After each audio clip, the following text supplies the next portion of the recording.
Bon, on va parler un peu de l'escalade du conflit USA, enfin OTAN-Russie, qui se déroule en Ukraine. Parce que j'ai vu que là, ça y est, on était passé aux mines antipersonnelles et que ça fait parler un peu.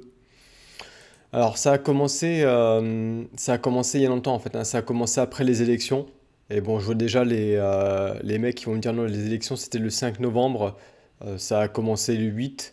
Euh, alors, il faut savoir que les élections ont eu lieu le 5 novembre, mais en fait, aux États-Unis, ça prend du temps avant d'avoir des résultats officiels. Et il n'y a que vers le 6-7 qu'ils ont commencé à comprendre, les démocrates, que de toute façon, c'était mort pour eux, quoi. Il y avait pas de discussion, quoi. Et donc, qu'est-ce qui s'est passé après le week-end après là, les élections? Le 8 novembre, on a d'abord l'administration Biden qui a autorisé les contracteurs américains militaires à se déployer au sol, hein. Donc, pour qu'ils aillent en fait préparer les systèmes lance-missiles, le débrider et les opérer en fait, hein, parce que ça s'opère pas comme ça un système lance-missile, donc il faut mieux avoir des mecs qui maîtrisent quoi. Donc le 8 novembre, on autorise l'envoi des troupes au sol pour préparer les systèmes de lance-missiles et escalader un petit peu plus le conflit. Le week-end d'après, on autorise l'utilisation des missiles longue portée, hein, qui ont été débridés en fait et qui seront opérés par les troupes qui ont été envoyées la semaine d'avant. Euh, et là, maintenant, on en arrive aux mines antipersonnelles, hein. D'ailleurs, j'ai gardé cet article parce qu'il m'a fait rire. C'est un article hein, de fact-check. Les mines antipersonnelles, est-ce que c'est une violation du droit international? Et ce qui m'a fait rire, bon, alors on s'en fout un peu, mais que c'est interdit par une convention. Et on nous rappelle gentiment que les États-Unis n'ont pas signé cette convention, en fait. Donc, bon, les États-Unis n'ont jamais ratifié la convention, donc bon, eux, ils peuvent faire ce qu'ils veulent. S'ils veulent envoyer des mines, ils envoient des mines, et puis c'est ceux qui ont signé qui se sont mis dans la merde, en fait. Les États-Unis, c'est toujours pareil, hein. On fait des conventions pour pas qu'il y ait des proliférations d'armes, mais nous, on les signe pas, hein, parce que nous, on veut garder les armes. Enfin bon. Donc voilà, donc aujourd'hui, on en arrive aux mines, hein, pourquoi pas miner l'Ukraine, hein, je veux dire, on n'est pas à ça près, hein. Et comme il explique ici, de toute façon, l'Ukraine c'est déjà tellement miné avec 23% du territoire pollué par des mines. On va pas s'emmerder, on peut en rajouter un petit peu, hein, c'est pas la fin du monde. D'ailleurs, je pense, hein, enfin moi, si c'était ma théorie à faire, je dirais, l'étape d'après, on a qu'à balancer, les États-Unis n'ont qu'à balancer une bombe nucléaire sur l'Ukraine, et on justifiera ça en disant, de toute façon maintenant il n'y a plus rien, donc les Russes vont arrêter d'attaquer parce qu'il n'y a plus rien. Mais bon, c'est mon idée, hein. Tout ça pour revenons au début quand même, hein. Alors tout ça, ça a démarré en 2014, hein, comme Wikipédia. Vous avez vu, je prends des sources très à gauche, on va dire. Comme ça, je suis pas attaqué sur les trucs. Mais même Wikipédia vous rappelle que ça a commencé en 2013 et que c'est ça qui a donné l'escalation sur la guerre Russie-Ukraine. Alors juste pour un petit rappel, en 2013-2014, là, il y a eu des élections. Et le gars qui a gagné, en fait, ne voulait pas signer un accord politique et de free trade, donc de libre-échange, avec l'Europe. En fait, il préférait faire un accord de libre-échange avec la Russie, parce que c'était ses voisins un peu plus proches. Et le mec a compris que la Russie, ils avaient du gaz, des ressources, enfin plein de ressources à l'infini, donc autant aller chercher ceux qui ont de l'énergie et des matières premières. Mais du coup, la CIA a lancé son... Enfin, la CIA, ça c'est moi, hein. Il y a eu une révolution soudaine pour la liberté et pour le fait que l'Ukraine devrait plutôt faire un agrément de free trade avec l'Europe les États-Unis, hein, et NATO, plutôt que d'aller du côté de la Russie. Et le lendemain, les États-Unis étaient là, ils ont envoyé Nathalie pour aider ce nouveau gouvernement qui était pro-Europe, hein. Donc Nathalie, juste je vous rappelle, hein, elle est née aux États-Unis. Elle a travaillé dans le US State Department, hein, donc dans les États-Unis, et ensuite elle a été banquière d'investissement en Ukraine, quand il y avait du pognon à faire pour les démocrates qui vivaient là-bas, quoi. Et elle a été envoyée, donc elle a été mise ministre de, c'est où, je sais quelque part là-dedans, ministre des Finances en Ukraine, en 2014, hein, le lendemain de la révolution, elle était déjà dans l'avion.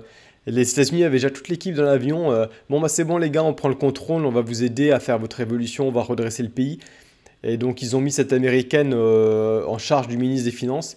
D'ailleurs, il faut savoir que, je ne sais pas s'ils le disent, il faut savoir qu'elle s'est présentée aussi pour Premier ministre, Mais là, les Ukrainiens ont dit non quand même, c'est un peu too much, quoi. Une Américaine en tant que Premier ministre de l'Ukraine, ça, laissez-lui les finances, laissez-lui le pognon, elle peut taper dans la caisse, mais Premier ministre, c'est un peu too much. Donc elle n'a pas gagné les élections de Premier ministre.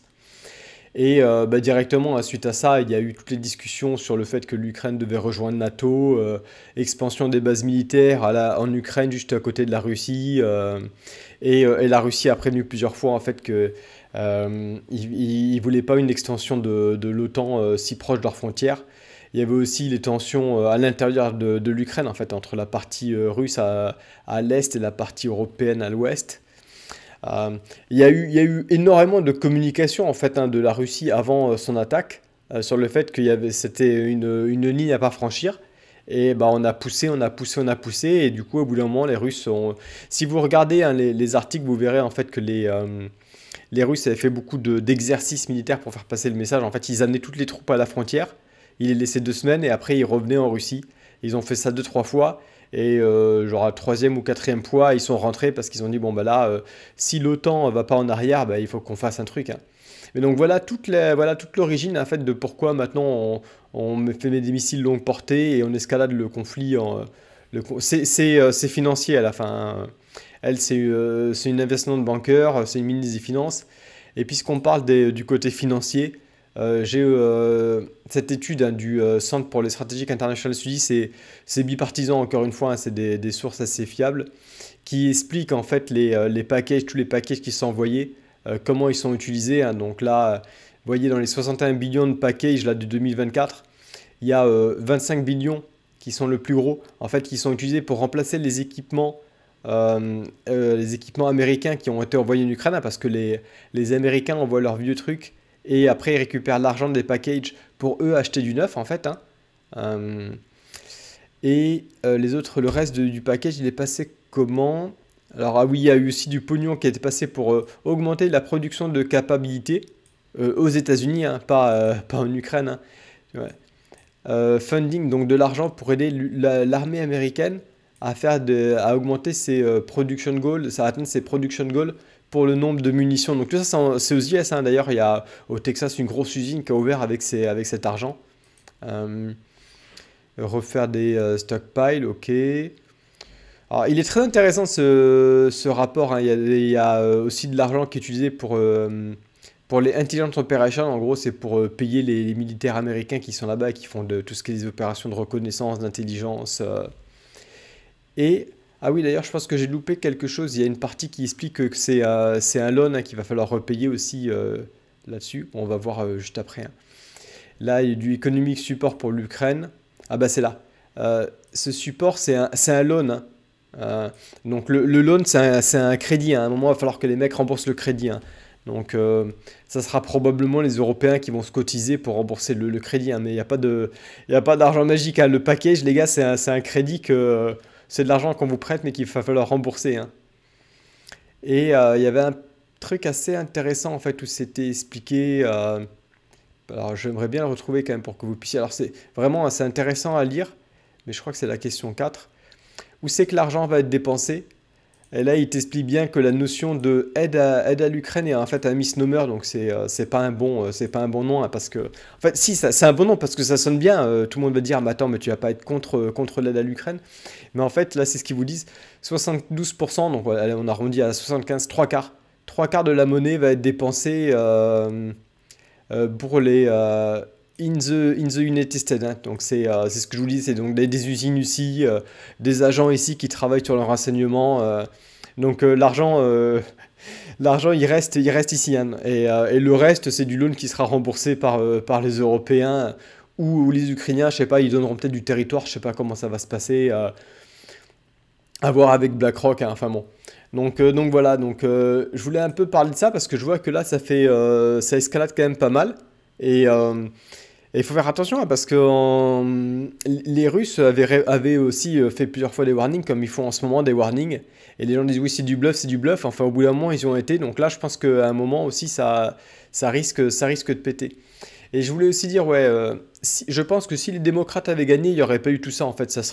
On aurait continué doucement à entretenir le conflit tant qu'il reste des gens à aller se faire tuer et qu'on peut faire des packages pour dépenser de l'argent aux US, pour faire des usines et créer de l'emploi aux US, il n'y a pas de problème là-dessus. Nous, on donne nos vieilles mines, y a pas de souci quoi, hein, mais bon. À la fin, si ça pète, ça pètera en Europe, hein, donc c'est pas, ça va pas trop impacter les US, hein. Ce que ça a surtout impacté, c'est les relations entre l'Europe et la Russie, qui était son gros provider d'énergie, hein. Donc nous, encore une fois, nous, c'est bien parce qu'on vend du gaz 3 fois ou 5 fois plus cher que ce que l'Europe l'achetait avant, et l'Europe paye le prix juste pour la justification du fait qu'ils se sont fâchés avec leurs voisins, quoi. Donc voilà, je voulais prendre un peu plus de temps pour parler de ça parce que